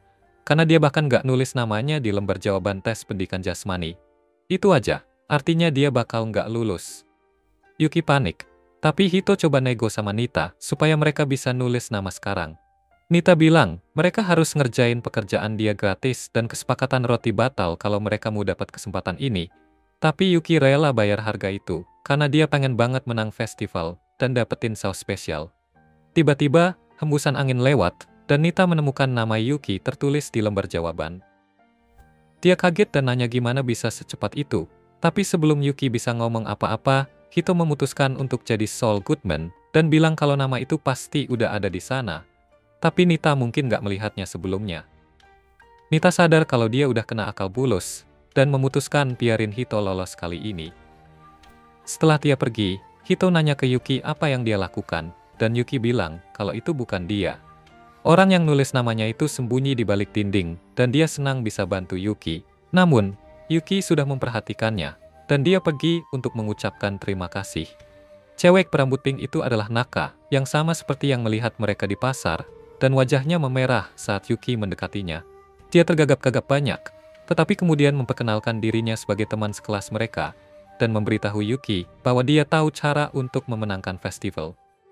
Naka ini keturunan keluarga Hikage yang terkenal banget karena seni bela diri mereka yang udah turun-temurun. Naka ini lagi belajar mengasah kemampuannya, dibimbing sama kakaknya yang namanya Tatsu. Tatsu ini dari luar kelihatannya galak, tapi sebenarnya dia sayang banget sama adiknya. Dia juga ketua OSIS di sekolah tempat Hito sekolah. Dia agak curiga nih sama Yuki, yang sekelas sama Naka, dan latar belakangnya agak misterius. Tatsu mikir mungkin Yuki itu musuh yang bisa membahayakan adiknya, jadi dia putusin buat nyelidikin Yuki sendiri. Sementara itu, festival sekolah udah mulai nih, dan tema yang diangkat kelasnya Hito itu Animal Cafe. Hito, Yuki, dan Naka lagi sibuk ngepacking permen di belakang panggung. Terus Naka cerita kalau kakaknya itu nggak pernah menghargai dia. Dia bilang kalau kakaknya itu perfeksionis, sedangkan dia ceroboh. Jadi, Naka mau manfaatin kesempatan ini buat bikin kakaknya lebih apresiatif ke dia. Dia mikir, meskipun dia nggak menang, kalau kakaknya lihat dia aktif di kegiatan kelas, pasti bakal sedikit ngakuin dirinya. Sebenarnya, Naka punya alasan lain kenapa dia pengen menang, tapi dia malu ngomongin itu di depan Yuki. Hito ngeliat Naka suka kikuk kalau ada Yuki, dan dia kepo banget apa yang sebenarnya dipikirin Naka. Terus, Hito makasih ke Naka karena udah kasih info duluan tentang acara yang bakal diadain. Kali ini acaranya bakal jadi permainan polisi dan pencuri, jadi kemampuan atletik bakal berperan besar. Tiba-tiba, muncul seorang pria dengan kostum botol saus Katsuta yang besar banget, dan Yuki langsung panik. Ternyata orang di dalam kostum itu teman nakalnya Hito, namanya Kurokawa Taiga. Dia udah lama ngefans sama saus tersebut, dan bilang kalau dia bakal ikut acara itu pakai kostum ini, karena nggak ada yang bisa ngalahin saus Katsuta. Taiga yakin banget kalau timnya bareng Yuki dan Naka bakal bawa pulang juara 1. Hito bilang dia nggak pernah lihat Naka terlalu aktif di kelas olahraga, dan Naka dengan gugup bilang dia cuma nggak mau jadi pusat perhatian. Yuki bilang ke Hito buat nggak khawatir karena dia percaya sama kemampuan Naka dan berjanji bakal ngasih yang terbaik buat ngalahin tim kakaknya Naka. Naka pun ngulang kata-kata Yuki, dan kakaknya yang ternyata datang ke cafe buat ngintip. Jadi marah banget, mikir kalau Yuki bikin adiknya berbalik melawannya. Kemudian, saat Hito dan teman-temannya lagi makan siang bareng, Taiga bilang kalau dia bakal pakai kostum saus saat acara buat menarik perhatian media. Ini bikin Hito khawatir, karena bisa jadi malah bahaya kalau wajah Yuki masuk berita. Sebelum dia bisa nanya ke Yuki, adiknya muncul dengan temannya yang pendek. Dia dan Taiga akhirnya turun untuk ngobrol dengan adiknya. Sementara itu, Naka dengan malu-malu nanya ke Yuki apakah mereka bisa jadi teman. Yuki setuju tanpa ragu sedikit pun, dan Naka jadi girang banget. Tapi pas Hito ngajak Naka dan Yuki buat datang ke festival budaya, Naka malah kabur bilang dia ada kerjaan yang harus diselesaikan. Hito nanya ke Yuki tentang apa yang mereka bicarakan tadi, dan Yuki malah balikin pertanyaan ke dia. Nanya apa sih sebenarnya arti persahabatan itu. Di sisi lain, Naka yang lagi seneng banget mau ngintip rapat OSIS biar bisa belajar lebih banyak tentang permainan supaya bisa bantu Yuki, tapi dia malah menemukan sesuatu yang bikin dia syok. Tidak lama kemudian, kompetisi dimulai, dengan idol Nazca yang bergabung jadi pembawa acara selebriti. Partnernya jelasin kalau acara utamanya itu dasarnya permainan kejar-kejaran 1 lawan 3. Di mana ketua OSIS Tatsu harus nangkep 3 siswa dari tim lawan. Kalau ada salah satu dari mereka yang berhasil lolos, tim mereka yang menang. Tapi, supaya permainan lebih seru, semua orang harus pakai seragam yang sesuai dengan tema kelas mereka. Itu yang Naka dengar sebelumnya, dan dia minta maaf ke Yuki soal itu. Yuki bilang ke Naka kalau teman itu ada buat saling bantu di waktu-waktu yang dibutuhkan. Karena itu yang dia dengar dari Hito. Dia juga senang banget dengan aturan baru ini, karena kostum serigala bakal nutupin wajahnya dan nyegah pembunuh lain nemuin dia. Sementara itu, Tatsu sebenarnya lagi mengagumi adiknya walaupun mukanya biasa aja, tapi Naka malah gugup banget lihat kakaknya dan sembunyi di belakang Yuki. Ini bikin Tatsu bener-bener marah, dan pas permainan dimulai, dia langsung ngalahin peserta lain satu persatu. Sekarang tinggal tim Yuki yang tersisa, dan Taiga jadi semangat banget karena mikir penyanyi favoritnya lagi nonton. Dia tantang Tatsu buat duel 1 lawan 1, tapi Taiga langsung kena lempar dalam sekejap. Habis itu, Tatsu mengalihkan pandangannya yang penuh amarah ke arah Yuki, yang nyadar kalau dia nggak punya pilihan lain selain melawan Tatsu. Tatsu menyerangnya, tapi Yuki malah pegang erat tangannya, biar dia nggak dilempar. Tatsu kemudian pegang ekor kostum Yuki buat cari celah, dan tiba-tiba Naka mutusin buat berkorban, demi nyelamatin satu-satunya temannya.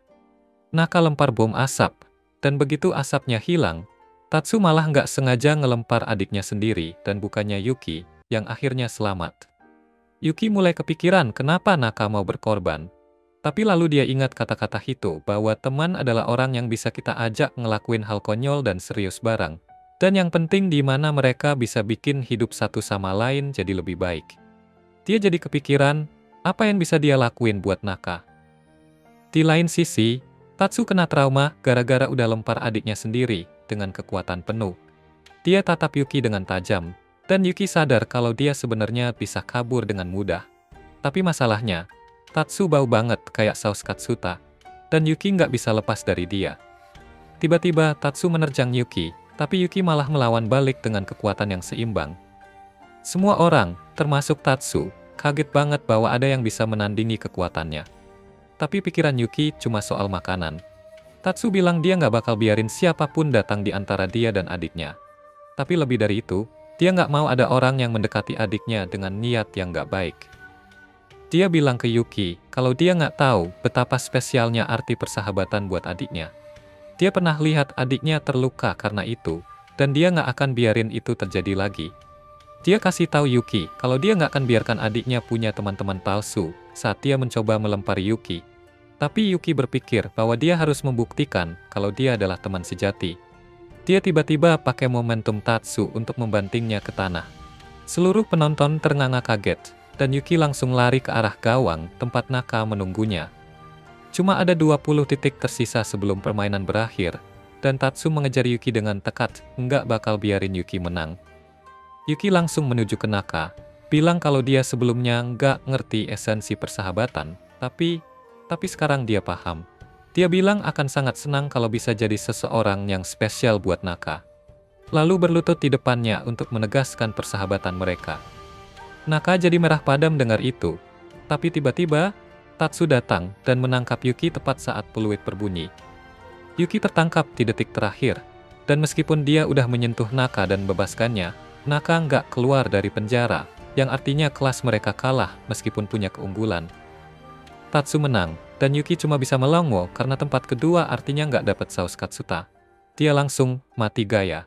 Lalu media langsung berkerumun ke lapangan untuk mewawancarai dua pemain utama. Naka tiba-tiba ingat, Yuki bilang kalau mukanya terekam kamera bisa jadi masalah, dan sekarang dia nggak dalam posisi buat sembunyi.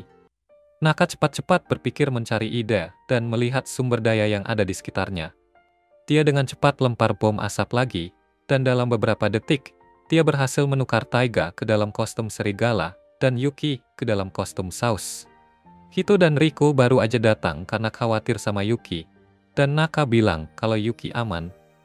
Mereka segera membimbing Yuki menjauh dari lapangan saat media ramai mengerubungi Tatsu dan Taiga.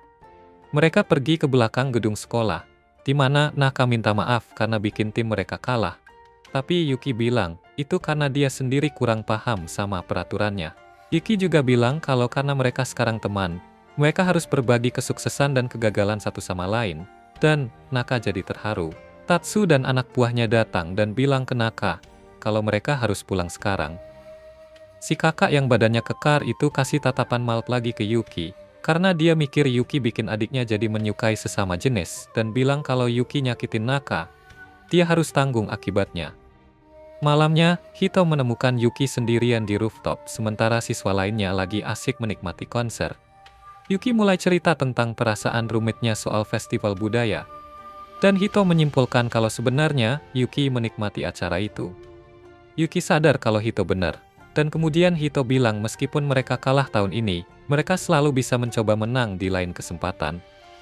Ini bikin Yuki kaget karena dia nggak terbiasa mikir sejauh itu ke depan. Sampai saat ini, dia merasa bisa aja mati kapanpun. Tapi sekarang, dia punya harapan untuk hari esok yang datang dengan kemungkinan-kemungkinan baru.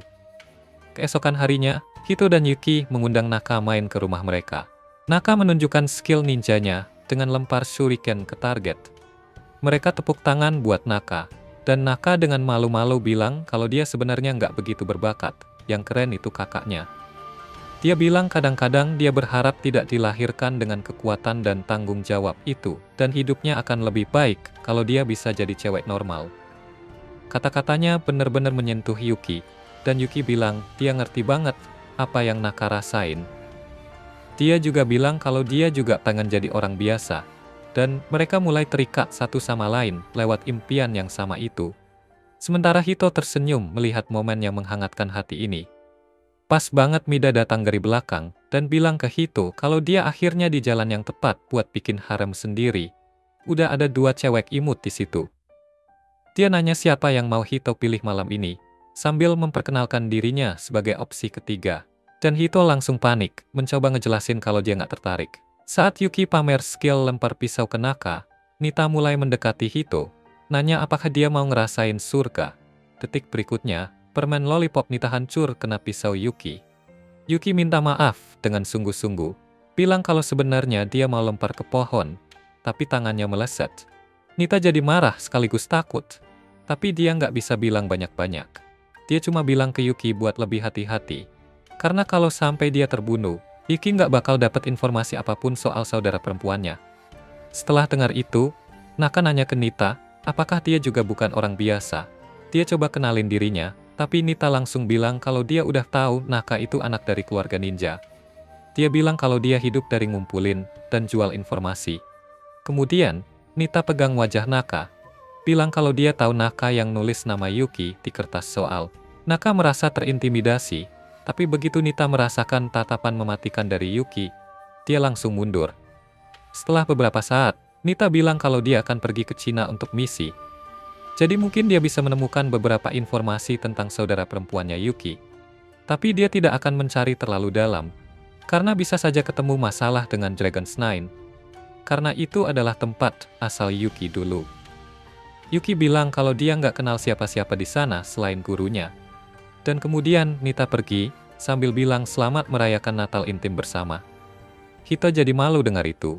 Lalu tiba-tiba, Naka nanya apa Tia dan Yuki beneran pacaran meski mereka sepupuan. Hito jadi gugup sambil menyangkal, bilang kalau dia dan Yuki nggak sedekat itu. Dia minta Yuki buat konfirmasi, tapi malah kaget lihat Yuki menatap kosong ke arahnya. Selama ini, dia malah kepikiran tentang organisasi lamanya. Yuki tiba-tiba menyadari bahwa dia selalu sendirian di sana. Tapi sekarang, dia punya lebih banyak orang untuk dilindungi. Hito berpikir kalau perasaan Yuki padanya lebih seperti cinta keluarga, bukan yang romantis, dan dia baik-baik saja dengan itu. Tiba-tiba, salju mulai turun, dan tak lama setelah itu, Hito mendapat pesan dari ayahnya yang memberitahukan bahwa dia akan pulang untuk Natal. Keesokan harinya, saat Natal, halaman belakang mereka dipenuhi dengan lapisan salju tebal, dan Macai langsung lompat keluar buat bermain. Hito bikin manusia salju kecil, dan Yuki ikut-ikutan, tapi dia nggak terlalu jago membuat patung, jadi manusia saljunya bentuknya aneh dari segala sisi. Hito bilang ke Yuki buat nggak usah khawatir karena itu mencerminkan keunikannya, dan Yuki percaya padanya. Tapi nggak lama, Macai lompat ke arah mereka dan menghancurkan manusia salju milik Yuki, membuatnya sedih banget. Hito bilang ke Yuki untuk melupakan kejadian tadi, yang justru bikin Yuki makin sedih. Tapi lalu, dia dapat telepon dari ayahnya dan masuk ke dalam buat nerima. Selama melepon, Hito kelihatan nggak nyaman, lalu dia bilang ke Yuki kalau dia mau ke rumah Riko sebentar. Yuki ngerti, tapi dia minta sesuatu dari Hito. Ketika Hito balik dari rumah ibunya, dia merasa kedinginan dan bertanya-tanya kenapa Yuki minta ketemu di pasar. Dia pikir mungkin Yuki mau makan di luar. Tapi tiba-tiba, dia melihat kerumunan besar yang menatap sesuatu. Hito bergabung dengan mereka, dan betapa kagetnya dia ketika melihat Yuki yang berpakaian seperti model, menunggunya. Yuki lalu melingkarkan syalnya di leher Hito, bilang bahwa dia sudah menghangatkannya untuk Hito. Hito panik mikir kalau orang lain bakal ngira mereka pacaran, karena mereka melakukan ini di hari Natal. Tapi kemudian, Yuki menggenggam tangannya dan bilang kalau memang itu niatnya. Yuki bilang ke Hito kalau mereka harus pacaran, dan Hito langsung gemetar, bingung dengan maksudnya. Yuki kemudian menjelaskan, saat dia melihat Hito tampak sedih dan gak nyaman tadi, dia menelepon Riko untuk meminta saran, dan Riko mengatakan bahwa dia harus membawa Hito kencan untuk membuat suasana hatinya lebih baik. Yuki bilang kalau dia ingin Hito bahagia dan ceria, karena ini hari Natal, dan meski malu, Hito akhirnya menerima tawaran baik Yuki. Mereka bergandengan tangan ketika berjalan-jalan di pasar, dan Hito mulai berpikir lagi tentang hubungannya dengan Yuki. Yuki mulai tertawa dan memerah karena nama dia juga berarti salju. Dia bilang meskipun dia tahu Hito nggak ngomong tentang dirinya, mendengar Hito bilang dia suka salju bikin Yuki senang. Hito jadi merah padam dengar itu, detak jantungnya jadi gak karuan. Tapi dia gak bisa berhenti merasa tertarik pada Yuki. Keesokan harinya, Riko datang dan bercerita ke kakaknya, bagaimana dia membantu Yuki memilihkan pakaian kencan, supaya bisa memberikan dampak maksimal padanya. Hito masih flirt dengan kejadian kemarin, dan bertanya ke Riko, apakah dia yakin Yuki punya perasaan romantis untuknya. Dia merasa sulit membayangkan Yuki bisa punya perasaan seperti itu. Tapi Riko yakin banget kalau Yuki suka banget sama Hito. Cuma Yuki sendiri yang belum menyadarinya. Hito masih susah percaya, jadi Riko mengeluarkan aplikasi yang mengukur kecocokan cinta bagi orang-orang yang belum jadi pasangan. Hito nggak percaya sama aplikasi semacam itu, tapi Riko bilang kalau aplikasinya cukup akurat, dan salah satu temannya pernah nembak gebetannya setelah lihat skor mereka, dan sekarang mereka pacaran. Riko mulai nanya Hito berbagai pertanyaan tentang interaksinya dengan Yuki, dan jawabannya positif. Hito mulai merasa lebih dan lebih percaya diri. Saat pertanyaan jadi lebih langsung, Hito jadi makin sadar. Tapi di akhir, Ketika Riko nanya apakah dia atau Yuki pernah bilang suka satu sama lain dalam konteks non-romantis, Hito berbohong dan bilang tidak pernah.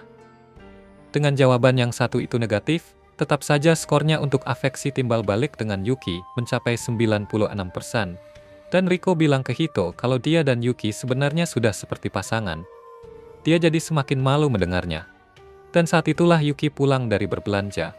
Hito merasa gampang aja ngobrolin hal-hal biasa dengan Yuki, tapi Riko nggak mau membiarkan mereka diam di situ aja.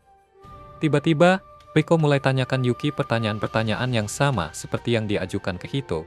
Dan dengan setiap pertanyaan, Hito jadi makin malu. Yuki menjawab semua pertanyaan dengan iya, dan skornya adalah 100%. Jadi, Riko yakin banget sekarang kalau ada 196% afeksi timbal balik antara kakaknya dan pembantunya. Riko dengan yakin kalau sebentar lagi Yuki bakal jadi kakak iparnya. Kemudian, mereka makan malam sambil duduk di bawah meja yang nyaman. Dan Riko mulai membocorkan detail-detail memalukan tentang Hito. Hito panik karena nggak mau Yuki lihat sisi kekanak-kanakannya. Tapi Riko bisa menebak itu, dan dia juga bilang ke Yuki. Sekarang Hito benar-benar marah, dan dia memutuskan buat ngajarin adiknya pelajaran. Dia mencoba menendang Riko di bawah meja, tapi meski berkali-kali berhasil, dia nggak dapat reaksi apapun. Dia penasaran ada apa, dan mengintip di bawah meja, dan betapa kagetnya dia ketika dia menyadari kalau selama ini dia menendang Yuki, tapi bagi Yuki itu cuma seperti dorongan kecil. Namun, Yuki malah jadi merah padam, berpikir kalau Hito sedang mencoba menggoda di bawah meja, yang sebelumnya hanya dia lihat dalam film. Hito jadi panik juga setelah menyadari situasinya. Setelah menyadari apa yang telah dilakukannya selama 5 menit terakhir, Hito juga ikut panik. Melihat keduanya berwajah merah, Riko langsung menyatakan bahwa ini pasti karena ada rahasia antara dua lovebirds tersebut.